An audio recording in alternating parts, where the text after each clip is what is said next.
Welcome to queen சமையல். இனி road கடையில் வாங்குகிற சிக்கன் ரைஸ் நம்ம வீட்டிலையே டேஸ்ட்டாக ஹெல்த்தியாக செஞ்சு சாப்பிட்லாம். அதுக்கு ஃபஸ்ட்டு ஒரு கடாயில் எண்ணெய் ஊற்றி எண்ணெய் நல்லா சூடாகவும் ஒரு முட்டையை உடச்சி ஊற்றிக்கோங்க.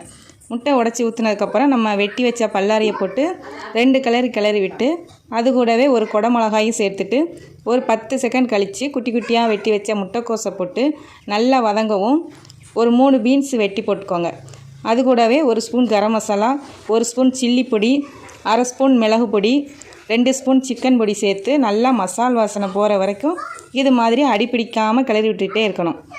அப்புறம் 1 ஸ்பூன் உப்பு சேர்த்துட்டு நம்ம எடுத்து வச்ச சிக்கன் 65 போட்டு இது மாதிரி வதங்கி வரவும் சாதத்தை போட்டு நல்லா மிக்ஸ் ஆகிற வரைக்கும் கிளறி விட்டு இறக்குனா நமக்கு டேஸ்ட்டான சிக்கன் ரைஸ் ரெடி.